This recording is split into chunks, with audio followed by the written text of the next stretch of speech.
வணக்கம்.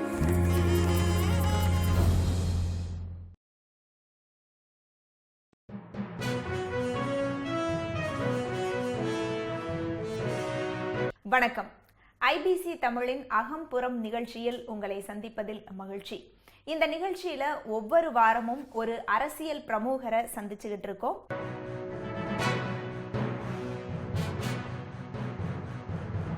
திமுகவை பொறுத்த வரைக்கும் அதிமுகவை விமர்சிக்கிறத விட மக்கள் நல கூட்டணி மேலே அவங்களுக்கு ஒரு அலர்ஜி இருக்குது. மத்தியில் நரேந்திர மோடி அவர்கள் ஜெயிக்கும் போது சைனாவில் இருக்கிற ஒரு ஃபோட்டோவை எடுத்து இதுதான் குஜராத் என்று சொல்லி பிரச்சாரம் செஞ்சாங்க. அதையே மக்கள் நம்பினாங்க. நம்ம இல்லைன்னு சொல்கிறதுக்குள்ளே தேர்தல் முடிஞ்சிருச்சு. இப்போ பாட்டாளி மக்கள் கட்சி முன்வைக்கிற மாற்று ரொம்ப ஆபத்தானது. பாரதிய ஜனதா முன்வைக்கிற மாற்று அதை விட ஆபத்தானது. பொதுவாக திராவிட கட்சிகளையோ திராவிட சிந்தனையையோ நாம் தமிழரும் பாட்டாளி மக்கள் கட்சியும் சொல்கிற மாதிரி மக்கள் நல கூட்டணி பார்க்கல. திருமாவளவனுடைய தோல்வி என்பது உண்மையில நான் சொல்கிறேன், இந்த அரசியல் சூழலில் ஒரு மிகப்பெரிய வீழ்ச்சி. பல பேர் மேல சொல்ல முடியும் இல்ல, ஆனால் நீங்க இந்திய கம்யூனிஸ்ட் கட்சி எதிர்ப்புகளுக்கு மத்தியிலே நீங்க அவரை மாத்தவே இல்லை. தயவு செஞ்சு புரிஞ்சுக்கங்க, நான் வேற ஒரு கட்சி. புரிஞ்சுக்கிறதுக்கு கம்யூனிஸ்டுகளுக்கு 50 ஆண்டுகள் தேவைப்படும்.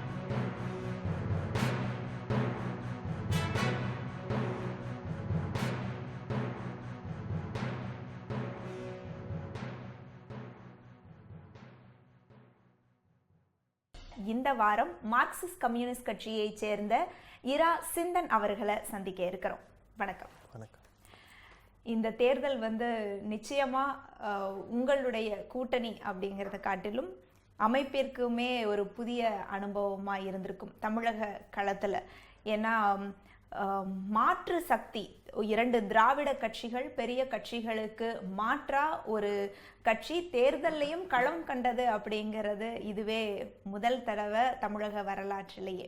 அப்படி இருக்கும்போது அதுல நீங்களும் ஒரு அங்கமா இருந்திருக்கிறீங்க. இந்த அனுபவம் எப்படி இருந்தது? இல்லை, அதான் முதல்ல நீங்கள் சொன்ன மாதிரி இந்த தேர்தல் எந்த விதத்தில் வேறுபட்டதுன்னு சொன்னால், இது வரைக்கும் யார் வரக்கூடாதுன்னு ஒரு நெகட்டிவ், இவங்க வரக்கூடாது 5 வருஷம் ஆண்டுட்டாங்க அப்படிங்கிற ஒரு ஆன்டி இன்கம்பன்சியை மையப்படுத்தி அணி சேருவாங்க. ஆனால் இந்த தேர்தல் அப்படி இல்லாமல் என்ன வேணும், எப்படிப்பட்ட ஒரு அரசு வேணுங்கிற ஒரு பாசிட்டிவான மனநிலையோடு இந்த தேர்தலை அணுகணும். அது மக்கள் முன்னால் ஒரு பாசிட்டிவ் சாய்ஸை கொடுக்குறோம் அப்படிங்கிற ஒரு ஹோப் இருந்தது. ஸோ அந்த நம்பிக்கை இன்னும் வலுப்பட்டுருக்குன்னு தான் சொல்லணும். தேர்தல் காலத்தில் இந்த விஷயங்களை நாங்கள் முன்வைக்கும்போது எங்களுடைய அணியினரே என்ன விதமான ஒரு தமிழ்நாட்டை நாம் எதிர்காலத்தில் உருவாக்க போகிறோம் என்கிற ஒரு கமிட்மெண்ட்டோடு தான் வேலை பார்த்தாங்க. ஸோ இந்த தேர்தல் அந்த விதத்தில் ஒரு மிகப்பெரிய வெற்றி. ஒரு மிகப்பெரிய ஆரம்ப காலகட்டத்தில் ஊடகங்கள் அதிகமா முக்கியத்துவம் தர்றதாகவும் சொன்னாங்க தான் இல்லையா? இப்போ திராவிட கட்சிகள் அதிகமா மக்கள் நல கூட்டணிக்கு ஊடகங்கள் வெளிச்சம் கொடுக்குது, அவங்களுடைய செய்திகளை தொடர்ந்து வெளியிடுறாங்க அப்படிங்கிற மாதிரியான ஒரு விஷயத்தையும் சொல்லிக்கிட்டு இருந்ததை பார்க்க. அது உண்மை. எப்படின்னா திமுக குறிப்பா நீங்க அதிமுக மக்கள் நல கூட்டணியை பெருசா விமர்சிக்கல. அது ஒரு தனியா நம்ம அதை பேச வேண்டியிருக்கு.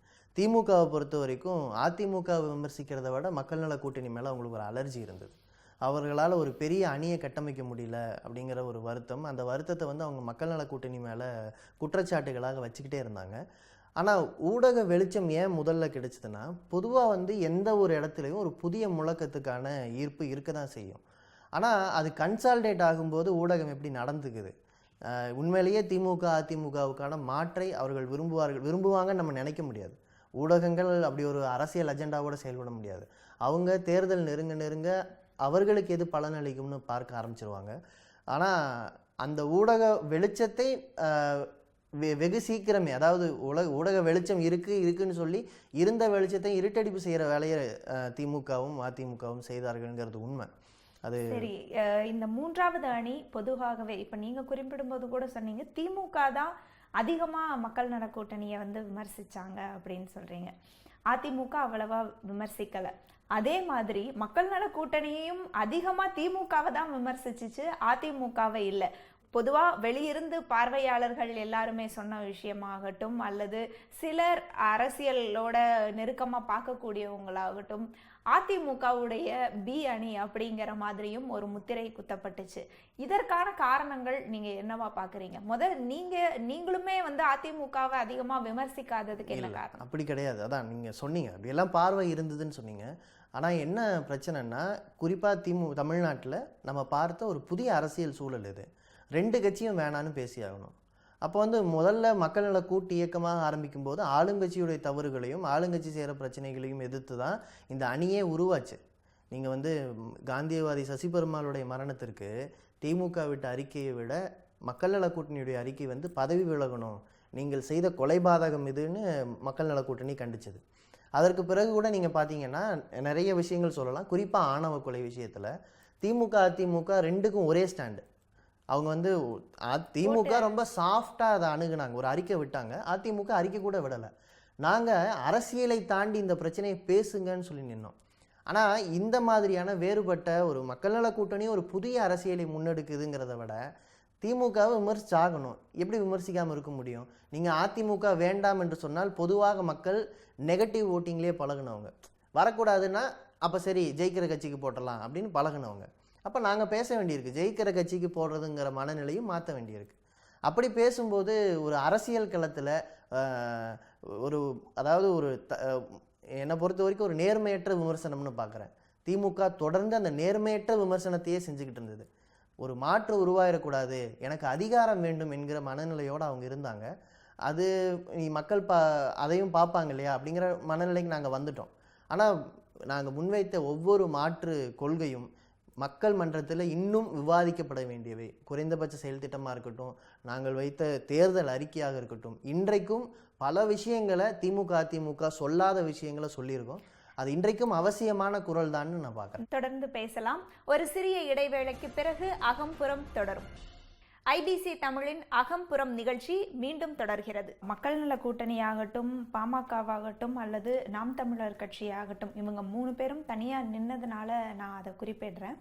3 பேருடைய தேர்தல் அறிக்கையுமே ஒரு யுனிக்கான விஷயங்கள் சில இருந்துச்சு அப்படிங்கிறது உண்மைதான். அது என்ன மாதிரி செய்ய முடியும், எப்படி அதை எடுத்துட்டு போக முடியும் அப்படிங்கிறதுக்கு அப்பாற்பட்டு இயற்கை சார்ந்து நிறையவே வந்து பசுமை சார்ந்து, வேளாண்மை சார்ந்து, நீர்வளம் சார்ந்து இருந்ததெல்லாம் நம்ம பார்க்க முடிஞ்சிச்சு.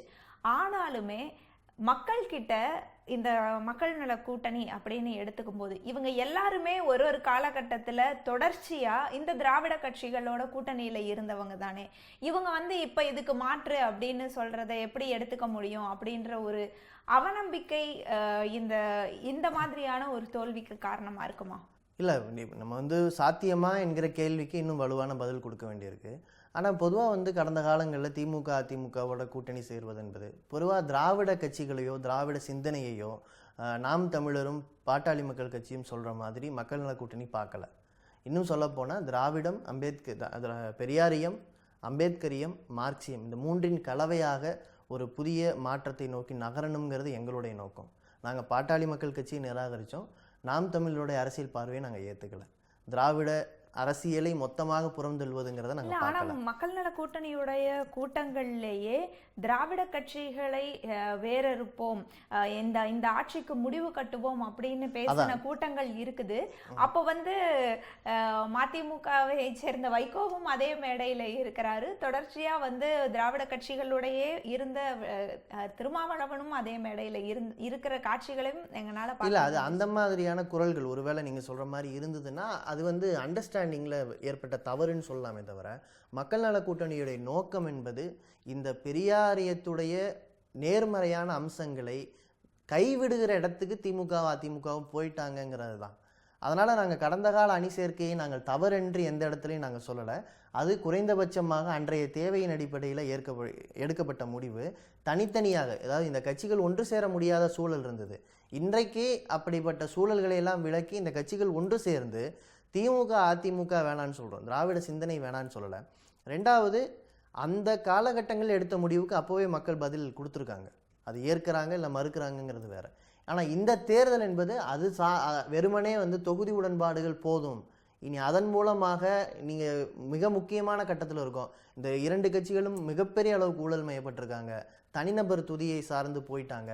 அரசியல் கலாச்சாரம் என்பது ஒரு ஆரோக்கியமானதாக இல்லை. இதெல்லாம் சேர்ந்து பார்த்து தான் மக்கள் நல கூட்டணின்னு ஒரு உருவாகுச்சு. அது அதிகார பகிர்வை நோக்கி பேசுது, ஊழல் ஒழிப்பை நோக்கி பேசியது. அது இன்றைக்கு அவசியமான முழக்கம்னு நாங்கள் பார்க்குறோம். இப்போது நீங்கள் குறிப்பிடும்போது கூட கம்யூனிஸ்ட் கட்சிகள் தொடர்ச்சியாக ஏதாவது ஒரு சந்தர்ப்பத்தில் மற்ற திராவிட கட்சிகளோட இருந்திருக்கிறாங்க. அது ஒரு ஆரோக்கியமான விஷயமா கூட. நிச்சயமாக அடித்தட்டு மக்களின் குரலாக ஒலிக்கக்கூடியது சட்டப்பேரவையிலே ஆகட்டும் அல்லது நாடாளுமன்றத்திலே ஆகட்டும் ஒலிக்கக்கூடியது கம்யூனிஸ்டுகளுடைய குரலாக இருக்கிற பட்சத்தில் இதுவரைக்கும் இல்லாத மாதிரி இப்போ இருக்கக்கூடிய இந்த கட்சிகள் 2 பக்கமுமே, எதிர்கட்சியிலே ஆகட்டும் ஆளும் கட்சியிலே ஆகட்டும், கம்யூனிஸ்டுகள் இல்லாதது எத்தகைய விளைவா இருக்கும்? இல்லை, அதாவது நாங்கள் தேர்தலை எப்படி பார்க்குறோம்னா, ஒட்டுமொத்த மக்கள் போராட்டங்களை வழி நடத்துகிறோம். அதில் ஒரு போராட்டமாக நாங்கள் தேர்தலை பார்க்குறோம். தேர்தலில் ஒருவேளை மக்கள் பிரதிநிதித்துவம் கிடைச்சா அந்த வாய்ப்பை இந்த போராட்ட குரலை சட்டமன்றத்துக்குள்ளே எழுப்புறதுக்கு பயன்படுத்திக்கிறோம். அதனால் பெரும்பாலும் முக்கியமான மக்கள் பிரச்சனைகளை சட்டமன்றத்தில் பேசுகிறவங்களாம் எங்களுடைய எம்எல்ஏக்கள் வந்திருக்காங்க. நிறைய முன்னுதாரணங்களை இப்போ கூட வரலாற்றை எழுதுகிறவங்க எழுதுகிறாங்க. ஆனால் அதில் என்ன நம்ம பார்க்க வேண்டியிருக்குன்னா, ஒரு முழக்கத்தினுடைய பிரதிநிதியாக மக்கள் தேர்வு செய்து உள்ளே செல்வது என்பது அவசியம்னு இந்த தேர்தலை நாங்கள் பார்த்தோம். அது வரைக்கும் தொகுதி உடன்பாடுகளின் அடிப்படையில் எங்களுக்கு பரவலாக இருக்கிற வாக்கை ஒரே இடத்துல கூச்சு வாங்கணும்னா ஒரு உடன்பாடு தேவைப்படுது. ஆனால் அந்த மாதிரியான பார்வை இந்த தேர்தலில் வேண்டாம். இந்த தேர்தலில் ஒரு முழக்கத்தை முன்வைத்து அந்த தேர்தலை சந்திக்க வேண்டியிருக்குன்னு பார்த்தோம். இந்த முழக்கத்தோடு செயல்பட வேண்டிய அவசியம், மக்கள் மத்தியில் செயல்பட்டு அதை புரிய வைக்க வேண்டிய அவசியம் என்பது கூடுதலாக இருக்குது. சட்டமன்றங்களை நீங்கள் பார்த்தீங்கன்னா கடந்த 5 ஆண்டே எடுத்துக்கலாமே, 110 விதியில் பேசுவாங்க, பாராட்டுறதுக்கு மட்டும் வாய்ப்பு கொடுப்பாங்க. அப்போ விவாதம்ங்கிறதுக்கான இடமே அங்கே பறிக்கப்பட்டுருச்சு. நான் அதான் சொன்னேன், அரசியல் கலாச்சாரத்தை மீட்டெடுக்காமல் சட்டமன்றமே பொருளுள்ளதாக இருக்காது. ஒரு பொருள் இல்லாத சட்டமன்றத்தில் நாங்கள் போய் இருக்கிறதுங்கிறது அந்த பிரதிநிதித்துவம் இல்லைங்கிறது ஒரு வருத்தமான விஷயம் அல்ல. அந்த பொருளுள்ளதாக அதை மாற்றுவதற்கான போராட்டத்தில் இன்னும் வேகமாக போக வேண்டியிருக்குன்னு பார்க்கணும். இப்போ இந்த தொகுதி பங்கீடு அப்படிங்கிறத பற்றி பேசும்போது கம்யூனிஸ்டுகளுடைய வரலாறு அனைவரும் அறிஞ்சது தான். அதே மாதிரி தேமுதிகவாகட்டும் விடுதலை சிறுத்தைகளாகட்டும் ஒரு நீண்ட வரலாறுடைய அல்லது நீண்ட ஒரு போராட்ட களத்தில் இருந்துட்டு வந்தவங்க. ஆனால் இப்போ தேமுதிக அந்த மாதிரி இல்லை, ஒரு சின்ன அளவில் இப்போ தொடங்கின ஒரு கட்சி அப்படின்னு இருக்கக்கூடிய சூழ்நிலையிலையும் நீங்கள் எல்லாரும் 25 தொகுதியில் நிற்கிறீங்க. அவங்கள ஒரு மிகப்பெரிய அளவில் ஒரு தொகுதி பங்கீடு அவங்களுக்கு நீங்கள் கொடுக்குறீங்க. இந்த விஷயங்கள் எப்படி மக்களிடத்தில் என்ன மாதிரியான பார்வையை ஏற்படுத்தி இருக்கும்? இல்லை, அதாவது ஒரு முடிந்து போன விஷயத்தை பற்றி நம்ம போஸ்ட்மார்ட்டம் பண்ணுறதுங்கிறதோ இல்லை இது தப்பு இது சரின்னு பேசுகிறதோ நாகரிகமாக இருக்காது. ஆனால் நீங்கள் கேட்ட கேள்வியில் பதில் இருக்குது. 104 சீட்டு தேமுதிக, 104 சீட்டில் மக்கள் நல கூட்டணி, 26 சீட்டுகளில் தமிழ் மாநில காங்கிரஸ். எந்த அணி ஜெயித்தாலும் பெரும்பான்மை இருக்காத ஒரு கூட்டாட்சி தான்.